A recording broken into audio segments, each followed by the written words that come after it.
السلام عليكم ورحمة الله وبركاته. طبعا أنا قلت من يومين أفضل الأماكن حبا ليا ولإخواتي يوسف ووالدتي يوسف المكان اللي فيه يوسف. وأنا النهاردة بتكلم هقول كلمتين، مش هطول على حد في حاجة.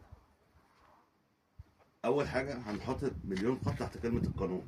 أنا ماشي بالقانون، لكن أنا هقول لأشرف صبحي وزير الشباب والرياضة كلمتين. مش عايز إلحاح. تعالى قابل الوزير راجل كويس، الوزير راجل محترم، الوزير فاتح بابه ليك. انا ماليش دعوه بالكلام ده.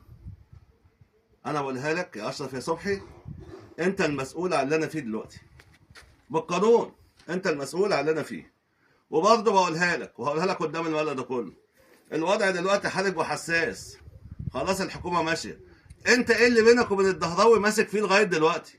ايه اللي مخليك بعيد عن حق ابني ومتمسك بالدهراوي؟ في حاجه بينك وبينه. انا عايز اعرف ايه اللي بينك وبينه.